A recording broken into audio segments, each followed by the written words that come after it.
And then, I got to thinking, is it that Mr. Peanut was supposed to be Jimmy Carter because of he was the peanut farm president?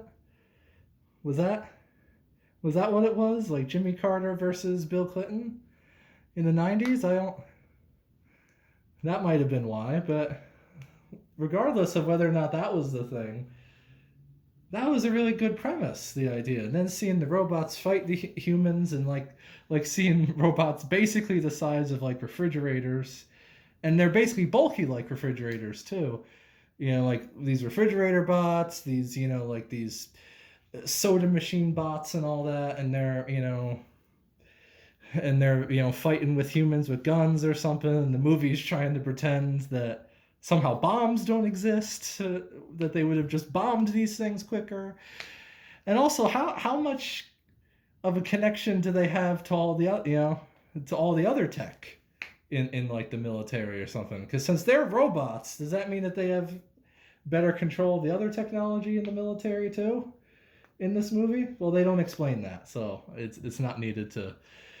And then there's even this really, I think probably the best scene in the movie is there's a CNN style debate between this host, I assume is what he is. Later they try to make him that guy that yells about stocks and in real life. And I don't know, but he's clearly supposed to be a host or something, and he's debating basically a robot from Futurama, it looked like. And basically he's just debating it on whether or not you should even take the robots seriously, because can't you just unplug some of them? And these are words and said in the thing. I thought that was so funny that it's like to see like a movie about like man versus machine where the debate isn't, oh, how far we've gone, and basically the debate is, can I just unplug you and put you in the closet over there?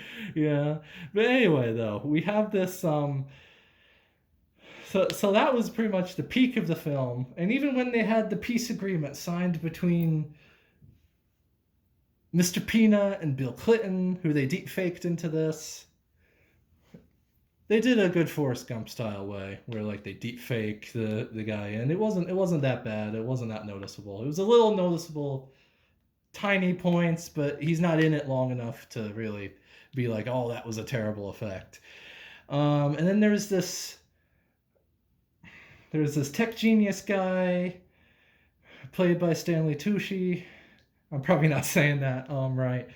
But anyway, he's this tech genius guy, just like he plays in everything else. He usually plays a tech genius guy who's the evil tech genius guy who wants to use AI and yada yada to stop humanity from, because humanity is the disease and all that, and basically he would have been fine, but he's not right for the main villain, and they make him the main villain.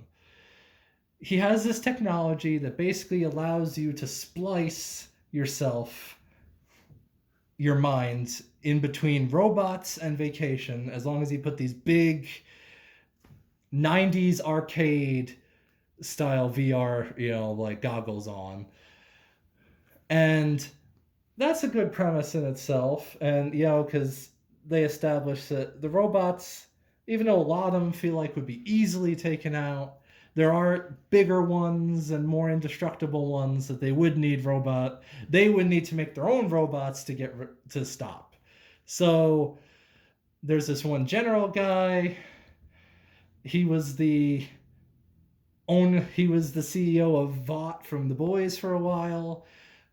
I can't remember the guy's name. It's not that I don't care. It's just I don't want to mispronounce it in such a bad way. So anyway, he plays this general guy who basically uses the robot thing to become like this assassin to all the robots, and he's like their version, like the U.S.'s version of General Patton in that war, basically. And it's very the war part should have been the movie. I'm just gonna say it. The war part should have been the movie itself. I think it really would have been fun to watch Mr. Peanut Robot, and instead of having a deep fake Bill Clinton, we have a we have an actor playing Bill Clinton, whether it be like John Travolta or somebody who's known to do a voice like him, or even just an SNL guy who could do the voice well enough, or an ex SNL guy, whatever. But it doesn't. But I think, or even just don't even have Clinton and just have a president that's supposed to be Clinton, obviously. But the point is that the the situation would have been more fun had we explored into that war and all the propaganda around it and all the stuff around it. But unfortunately, they signed the peace deal like within like minute and a half, maybe 2 minutes of the movie, and then we focus on the siblings from before. We focus on the girl played by Eleven from Stranger Things. Basically, her brother's gone, her parents died, and she thinks her brother's dead, but shocker, someone didn't die in one of these movies. See the sequel, they'll probably try to say the parents are alive too. Anyway, so because no one ever dies in these movies, and they're written by people from Avengers, so clearly there's some some of those plot threads are in here because either it's to have you like it more because hey look, that's that Avengers thing that I liked back when it happened, or it's supposed to be just just they're too lazy. But one of the two. It's one of the two. And basically what we have here, so basically the sister is being taken care of by a foster dad played by George Costanza.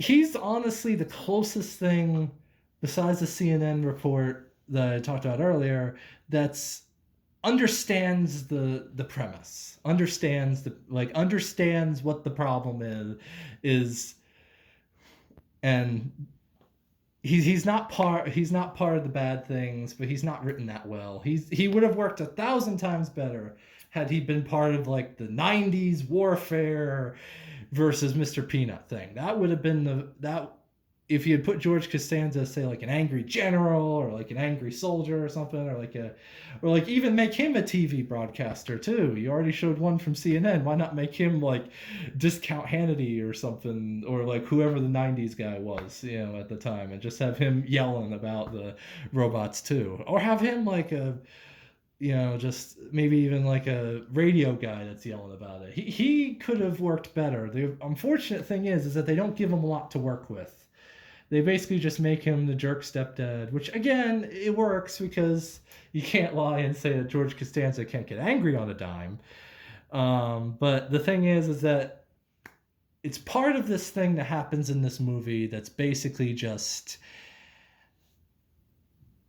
90s just for the sake of 90s. Like they'll have random, and again, it would have worked had we mixed in those 100% on the nose references with the war with Mr. Peanut. If we had worked that in, then that would have been more fun. But the way we do it is we basically put the war on a shelf. That was the most interesting part. We put him on a shelf. The CNN guy appears again later, and he's doing a weird spoof of the money guy on stocks, but that gets angry. Everyone knows who I mean.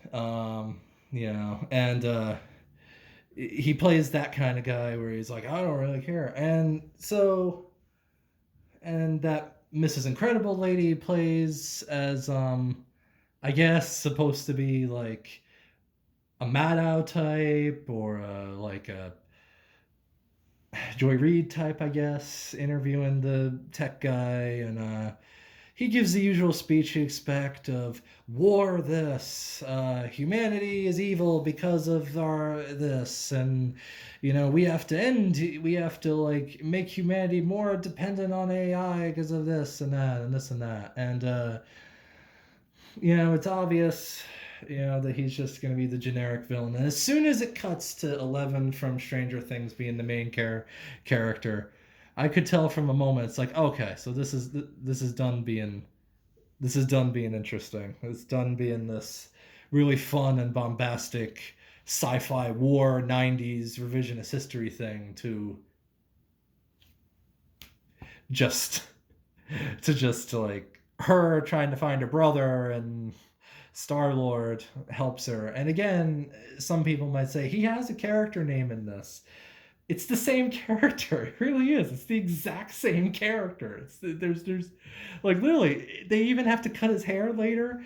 I think just because the writers are like, let's make it even more. So let's just him with a mustache or a beard. And I think at one point he might have even had a beard and a mustache at one point. That's the thing, is that it's like, so it's the same character, the same 90s, 80s obsession, the same collecting things from that past decade, which doesn't it makes sense in Guardians because he's in space and he's trying to connect closer to what he had when he was a kid, so it makes sense that he would run to everything even a little bit earth-based in the 80s and or 90s and just kind of pick it up and run with it. That makes more sense because it's part of his, childhood or something. But this, the way they did it here is basically just, since he's already in the 90s, it's weird that he like has this nostalgic view for things that he are like, it's 1994 and he has feels nostalgic for things that only came out a year ago or only came out like in that time, like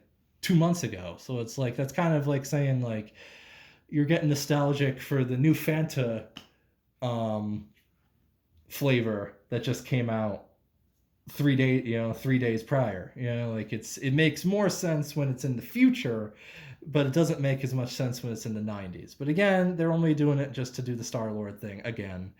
The general guy is basically reprising his role from Captain America, where he's basically just the mercenary that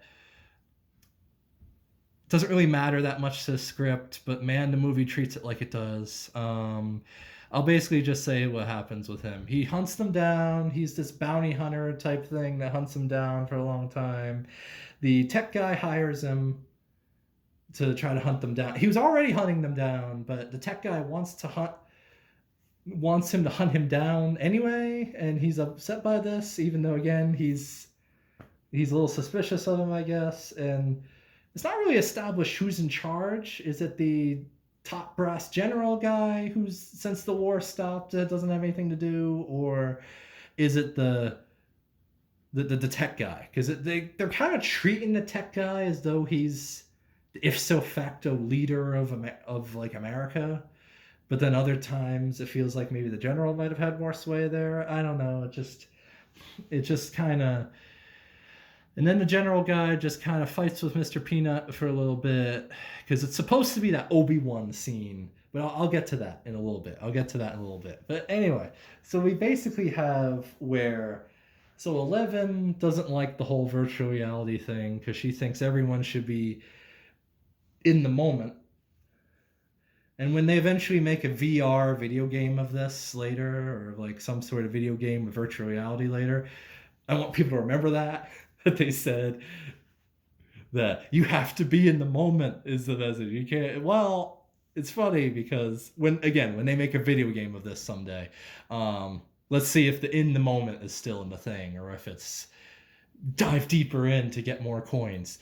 Anyway, so we basically have.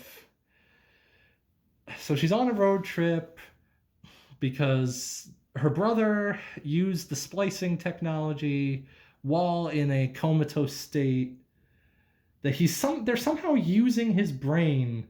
I know I'll say spoilers here, so yeah, I guess I've already spoiled a lot. But it just came out, so I don't think it's like a thing. But anyway,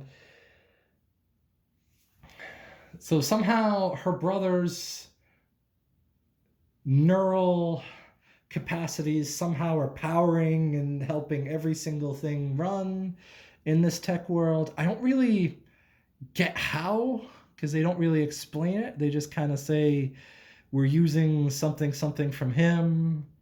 It's not really explained well, but I guess it's just to make it so he's important to the script, I guess. But anyway, so while in a comatose state in this like cryogenic pod thing, he's basically his brain used that AI technology I said earlier to separate his brain in this little robot body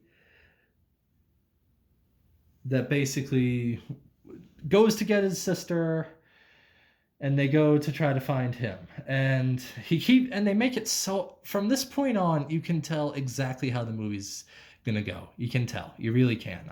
Other people will say, oh no you can't, it was a twist and turn. It's like, no, you can tell. You can tell that there's going to be an uprising of the robots against the evil tech guy. You know the evil tech guy is going to be an evil tech guy. You know that he's gonna something something evil, something something AI, something something this. You know the general guy is gonna have a change of heart. You know that, it's not obvious in the beginning, but it's obvious the more it goes along. And it's just like, in the Star Lord guy is obviously gonna go through the exact same arc he went through that time of, instead of just being selfish, he learns how to care for others and all that. And you're gonna have to see the robots' little lands that they made for themselves in a J.C. Penney's desert. Which, again, how is there a J.C. Penney's in the desert? I don't know. Anyway, and I know it's just supposed to be a war zone, but again, it feels like there was already a desert there, and they just decided, here's the perfect place to put a J.C. Penney's. Here's the perfect place, because who wouldn't look in the desert for a J.C. Penney's? So we basically have the road trip film with Star-Lord, Eleven, Discount Group, and her brother in the robot body, and they basically travel around. It's very dull after this. It's very, predictable is a word that could be used for this film. Very predictable. The war thing wasn't predictable. The war thing could have had lots of twists and turns. The problem is that it didn't have anything to actually. Apparently the writers didn't feel like dealing with that, or they didn't really have an idea with that, so they just said, let's just end that there and we'll focus on the rest here. So there's this whole thing where the virtual reality is somehow glitching because the kid's neural mind is split between the robot and his real body, and so he has to go get him to basically. And then there's this one thing I just wanted to bring it up quickly because I'm sure other people won't, but I'm going to bring it up quickly. They have a border wall at one point. They have a wall in between Mexico and America, and they show it twice. There might have been a third time that I'm forgetting, but there was at least 2 times that they showed it to be like, you know what this is? It's like, yes, everybody with a phone and a TV knows what the wall between Mexico and America is. So, okay. So anyway, I just wanted to bring that up. Just wanted to quickly bring that up because Hollywood can't help themselves. They have to slip something in, and I'm glad that they didn't go full and just make everybody everything. Everything. I'm glad they didn't make the tech guy into Discount Elon, or and with the little chainsaw and all that. I don't know. It's just it. I guess that's the least offensive way you can do it, but still their way of saying there's a border wall. Get it? Because there's a border wall there. Anyway, so then they go into the desert because the general guy in the robot body. And here's another thing too. They seem to think you care about the general guy getting hurt, but here's the thing. It's not him there. It's the robot that's essentially just has a little TV screen that's playing his face. So it's like, oh, okay. So the robot can get destroyed as much as they want and it doesn't affect him. So it's like, how are we supposed to care that oh, the robot got trapped, or oh, the robot got this? Because it's not him. It's somewhere else. But anyway. And they don't establish that it feels pain the same way. So I just don't understand why not just cut the whole human aspect out, just throw mindless drones at the thing and just kind of just have drones. And again, some people will say, oh, but it's the 90s though. But they didn't have technology to split your brain into vacation and war mode. And we'll have the robots do your job mode and stuff. They didn't have that then. They didn't have animatronic robots that were. They might have had animatronics, but they didn't have animatronic robots that cut your hair and vacuum for you. That I guarantee you the 90s didn't have those that were in every household. So if you're gonna stretch logic that much, why not just have drones? And eventually you have them flying at one point, the robot things that work for the tech billionaire. So again, it's clear it's clear that there could have been drones because they even make those things fly. But anyway, so they escape him. Star-Lord basically has, how they cover the Star-Lord thing is they basically just have him doing a discount eBay. I don't know how the tech billionaire doesn't notice that he's going into the restricted zone and just grabbing random items and selling them. I don't know how he doesn't notice this.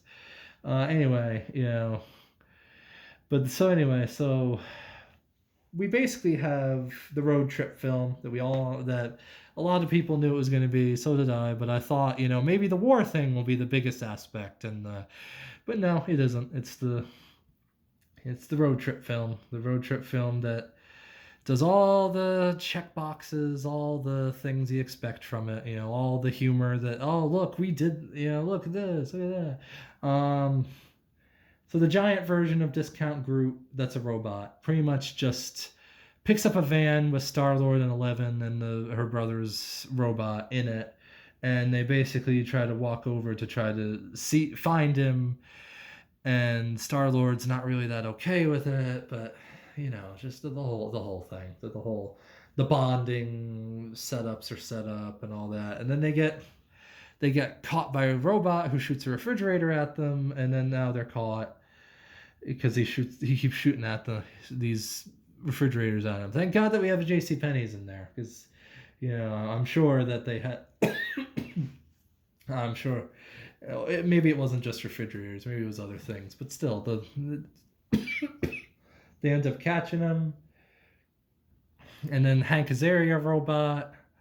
I could remember his name, but I'm not. Sorry.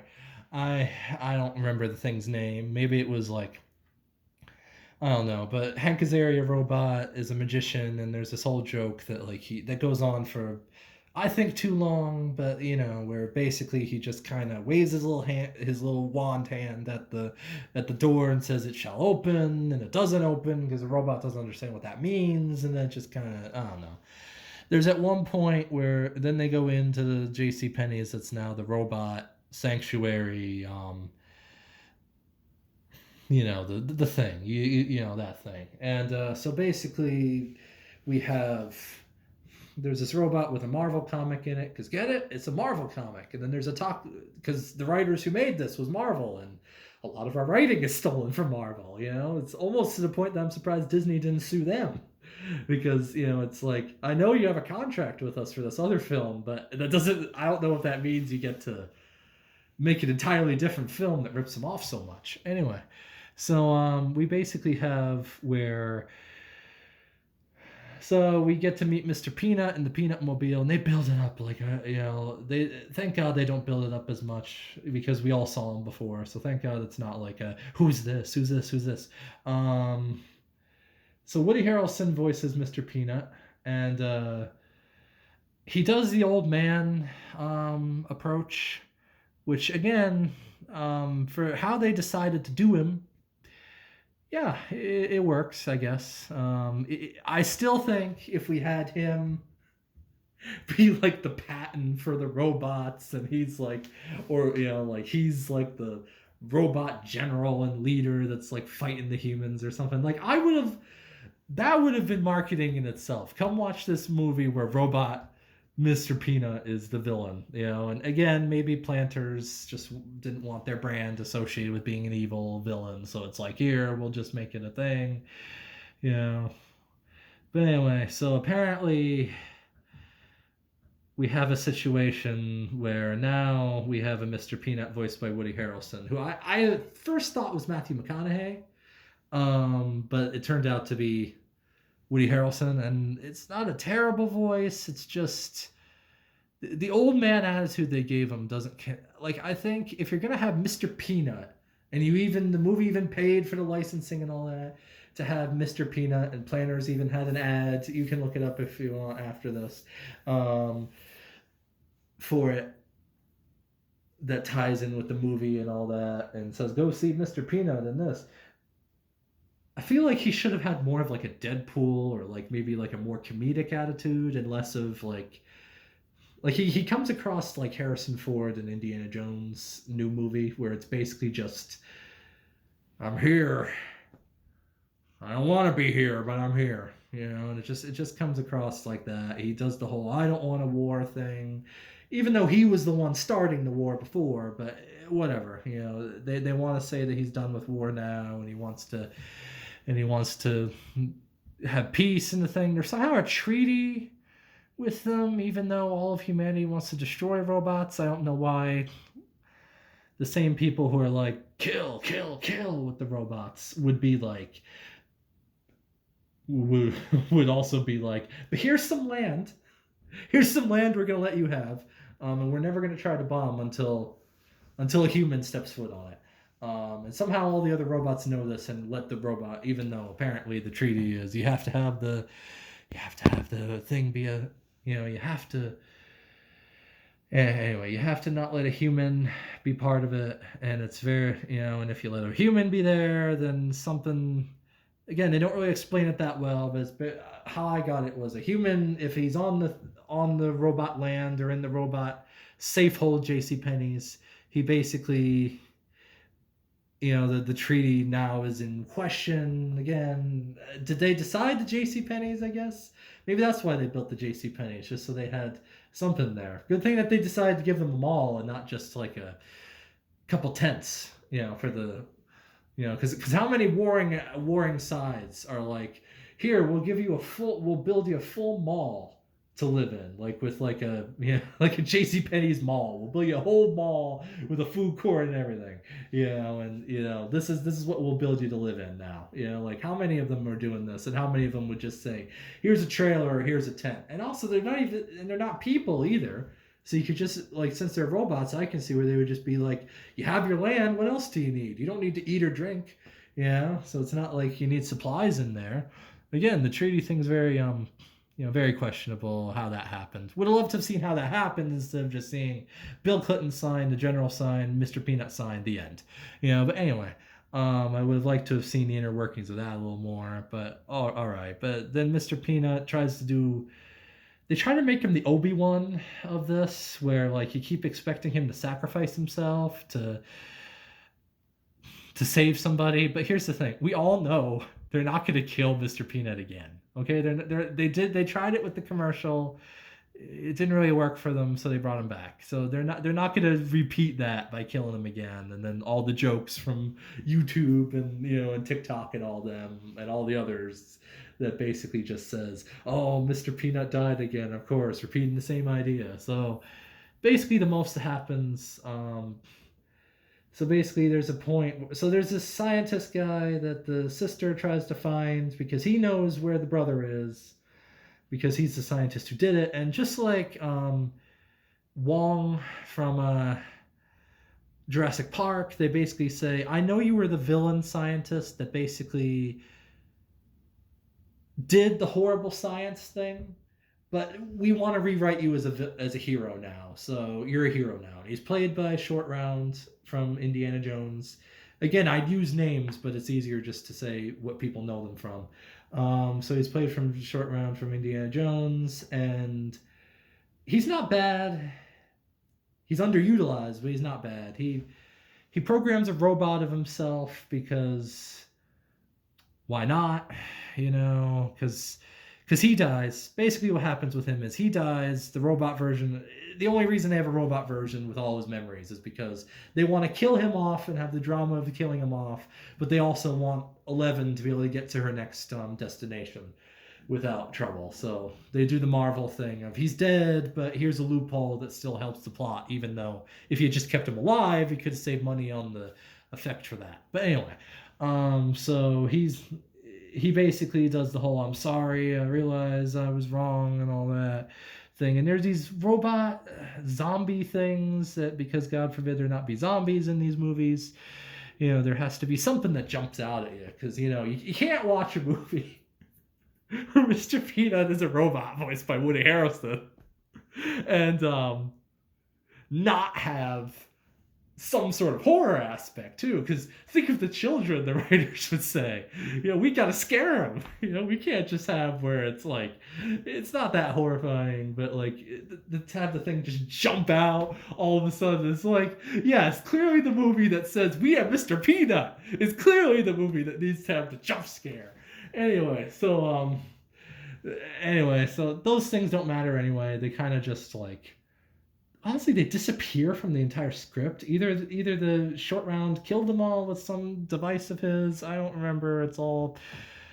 This is one of those movies that like a lot of things happen, but like it doesn't really matter that they happened because again, you could have cut out the jump scare robots and missed nothing.